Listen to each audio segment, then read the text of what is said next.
అందరికీ నమస్కారం. ప్రపంచంలోనే అతిపెద్ద ప్రజాస్వామ్య దేశం మనది.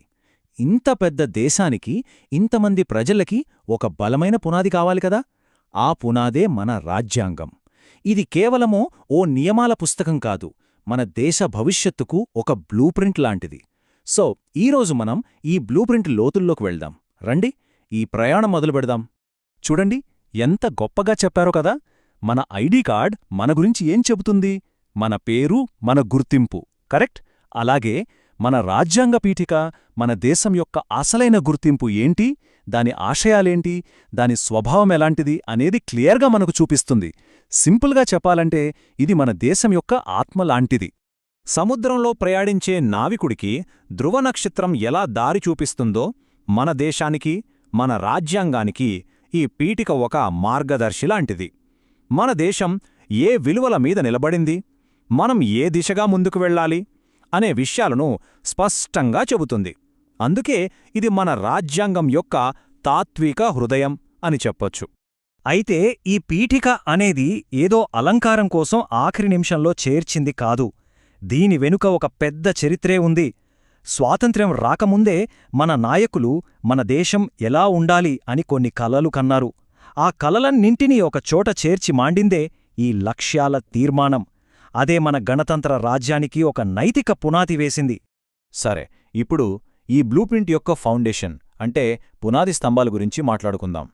ఈ 5 కీలక పదాలు మన దేశ స్వభావాన్ని ఎలా డిఫైన్ చేస్తాయో చూద్దాం. ఇవి మన దేశానికి 5 మూల స్తంభాలు లాంటివి. సార్వభౌమ అంటే సింపుల్గా చెప్పాలంటే మనకు మనమే బాస్. మన నిర్ణయాలు మనమే తీసుకుంటాం. ఏ బయటి దేశం కూడా మన వ్యవహారాల్లో తల ఇట్టలేదు.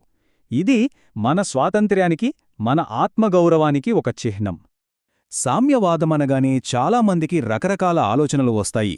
కాని మన రాజ్యాంగం చెప్పేది ప్రజాస్వామ్య సామ్యవాదం గురించి. అంటే ఏంటే?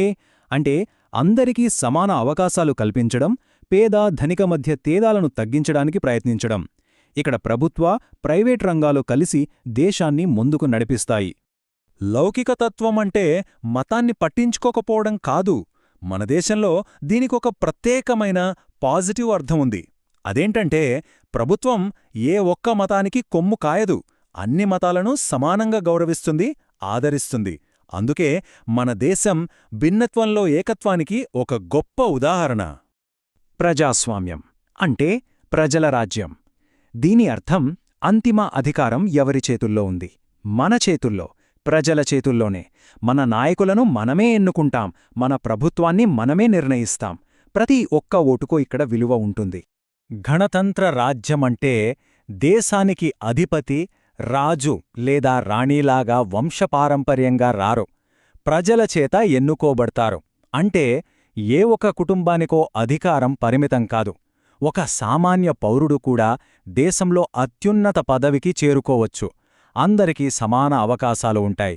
అయితే ఈ పీఠిక రాజ్యాంగంలో భాగమా కాదా అనే విషయంపై ఒక పెద్ద న్యాయ పోరాటమే జరిగింది తెలుసా? మొదట్లో 1960లో సుప్రీంకోర్టు ఏమందంటే ఇది రాజ్యాంగ నిర్మాతల ఆలోచనలను అర్థం చేసుకోవడానికి ఒక తాళంచెవి లాంటిది, కాని రాజ్యాంగంలో భాగం కాదు అని చెప్పింది. కాని 1973లో కేశవానంద భారతీ కేసులో ఒక చారిత్రాత్మక తీర్పు వచ్చింది. పీఠిక రాజ్యాంగంలో ఒక విడదీయరాని భాగం అని కోర్టు స్పష్టం చేసింది. ఇప్పటిదాకా మనం మన రాజ్యాంగమనే ఇంటి బ్లూప్రింట్ గురించి చూశాం కదా. ఇప్పుడు ఆ ఇంట్లో నివసించే మనకు రక్షణగా ఉండే వాటి గురించి మాట్లాడుకుందాం. అదే రాజ్యాంగంలోని 3వ భాగం, ప్రాథమిక హక్కులు. ఇవి మనకు రాజ్యాంగం ఇచ్చిన రక్షణ కవచాలు. ఈ హక్కులు కేవలం కాగితం మీద ఉన్న మాటలు కావు. వీటికి చట్టపరమైన రక్షణ ఉంది. అంటే మన హక్కులకు ఎవరైనా భంగం కలిగిస్తే మనం నేరుగా కోర్టు తలుపు తట్టొచ్చు. ఇది మన రాజ్యాంగం ప్రతి పౌరుడికి ఇచ్చిన ఒక గొప్ప బలం, ఒక గొప్ప ధైర్యం. ఇక్కడ మనం ఒక ముఖ్యమైన విషయం గమనించాలి. కొన్ని హక్కులు ప్రభుత్వ ఉద్యోగాల్లో సమాన అవకాశం లాంటివి కేవలం భారత పౌరులకు మాత్రమే వర్తిస్తాయి. కాని చట్టం ముందు సమానత్వం, జీవించే హక్కులాంటి మరికొన్ని హక్కులు భారతదేశంలో ఉన్న ప్రతి ఒక్కరికీ, విదేశీలతో సహా వర్తిస్తాయి. ఇది మన రాజ్యాంగం యొక్క విశాల దృక్పథానికి నిదర్శనం. మనం రాజ్యాంగాన్ని ఒక పెద్ద ఇల్లు అనుకుంటే ఆ ఇంట్లో మనకు రక్షణ కల్పించే 6 ముఖ్యమైన గదులున్నాయి. అవే 6 రకాల ప్రాథమిక హక్కులు. సరే, ఇప్పుడు ఆ గదుల్లోకి ఒక చిన్న టూర్కి వెళ్దాం. ఈ 6 రకాలని ఈజీగా గుర్తుపెట్టుకోవడానికి ఈ ABCDE టెక్నిక్ చాలా హెల్ప్ అవుతుంది. ఏ అంటే సమానత్వం, బి అంటే స్వేచ్ఛ, సి అంటే దోపిడీకి వ్యతిరేకంగా రక్షణ, డి అంటే మత స్వేచ్ఛ, ఈ అంటే విద్య, సాంస్కృతిక హక్కులు, మరియు ఎఫ్ అంటే రాజ్యాంగ పరిహార హక్కు. ఒక్కసారి ఆలోచించండి, ఇవన్నీ మన రోజువారీ జీవితానికి ఎంత ముఖ్యమో కదా. రైట్, మనకు హక్కులున్నాయి, చాలా మంచిది, కాని వాటిని కాపాడకపోతే ఎలా? అందుకే మన రాజ్యాంగం అనే ఈ బ్లూ ప్రింట్ సరిగ్గా అమలయ్యేలా చూడ్టానికి ఒక పవర్ఫుల్ సెక్యూరిటీ సిస్టమ్ ఉంది. అదే మన న్యాయ వ్యవస్థ. ఇది ఎలా పనిచేస్తుందో ఇప్పుడు చూద్దాం. డాక్టర్ బిఆర్ అంబేడ్కర్ గారు ఈ మాట ఎందుకన్నారో ఒక్క క్షణం ఆలోచించండి. మనకు ఎన్ని హక్కులున్నా వాటిని అమలు చేసే ఒక మెకానిజం లేకపోతే ఆ హక్కులకు అసలు విలువే ఉండదు. అవి కేవలం కాగితం మీద పువ్వుల్లా మిగిలిపోతాయి. అందుకే ఆర్టికల్ 32 నిజంగా మన రాజ్యాంగానికి గుండె, ఆత్మలాంటిది. ఇవి న్యాయ వ్యవస్థ చేతిలో ఉన్న 5 శక్తివంతమైన ఆయుధాలు. వీటినే మనం రిట్స్ అంటాం. మన హక్కులకెక్కడైనా ఎప్పుడైనా భంగం కలిగితే ఈ రిట్స్ ద్వారా మనం న్యాయం పొందవచ్చు. ఇవి పౌరుల చేతిలో ఉన్న బ్రహ్మాస్త్రాల్లాంటివి. జీవించే హక్కంటే కేవలం ఊపిరి పీల్చుకోవడం, బ్రతికుండటం మాత్రమేనా? ఒకప్పుడు మన న్యాయస్థానాలు ఈ హక్కును చాలా పరిమితంగా చూశాయి. కానీ ఆ తర్వాత ఒక విప్లవాత్మకమైన మార్పొచ్చింది. ఆ మార్పేంటో చూద్దాం. 1978లో వచ్చిన ఈ మేనకాగాంధీ కేస్ భారత న్యాయ చరిత్రలోనే ఒక టర్నింగ్ పాయింట్. ఈ ఒక్క కేసుతో ప్రాథమిక హక్కుల అర్థమే పూర్తిగా మారిపోయింది. జీవించే హక్కు అంటే కేవలం జీవించడం కాదు, గౌరవంగా, మర్యాదగా జీవించడం అని ఒక కొత్త విశాలమైన అర్థం వచ్చింది. ఆర్టికల్ 14 అంటే సమానత్వ హక్కు, ఆర్టికల్ 19 అంటే స్వేచ్ఛా హక్కు, ఆర్టికల్ 21 అంటే జీవించే హక్కు. ఈ మూడూ కలిసి ఒక గోల్డెన్ ట్రయాంగిల్ లాంటివి. ఇవి ఒకదానితో ఒకటి ముడిపడి ఉంటాయి.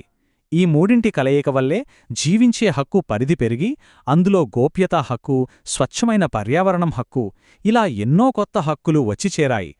సో మన రాజ్యాంగం అనేది ఒకప్పుడు రాసిపెట్టి ఇక మార్చలేని ఒక గ్రంథం కాదు. అది కాలంతో పాటు మారుతుంది, ఎదుగుతుంది, సమాజ అవసరాలకు తగ్గట్టుగా తనని తాను మలుచుకుంటుంది. అందుకే దీన్ని మనమొక జీవించే పత్రం అని అంటాం. దీని గురించి మరిన్ని వివరాలు తెలుసుకుని ఈ విశ్లేషణను ముగిద్దాం. ఓకే, ప్రభుత్వాలు మారతాయి, చట్టాలు మారతాయి, కానీ మన రాజ్యాంగం యొక్క మూల స్తంభాలు, దాని ఫౌండేషన్, అవి ఎప్పటికీ మారకూడదు. వాటిని కాపాడే రక్షణ కవచమే ఈ ప్రాథమిక స్వరూప సిద్ధాంతం. పార్లమెంట్ రాజ్యాంగాన్ని సవరించొచ్చు, కానీ దాని ఆత్మను, అంటే డెమోక్రసీ, సెక్యులరిజం లాంటి ప్రాథమిక లక్షణాలను మార్చలేదు. ఈ ఆలోచింపజేసే ప్రశ్నతో ఈరోజు విశ్లేషణను ముగిద్దాం. టెక్నాలజీ పెరుగుతోంది, పర్యావరణ సమస్యలు వస్తున్నాయి, ఇలాంటి కొత్త కొత్త సవాళ్లు ఎదురవుతున్న ఈ రోజుల్లో మన రాజ్యాంగంలోని ఈ ప్రాథమిక హక్కులు మనకు ఎలా దారి చూపిస్తాయి? భవిష్యత్తులో ఈ హక్కులకు ఇంకా ఎలాంటి కొత్త అర్థాలు వస్తాయో ఆలోచించండి. మన రాజ్యాంగం ఒక జీవించే పత్రం అనడానికి ఇంతకంటే మంచి నిదర్శనం ఏముంటుంది?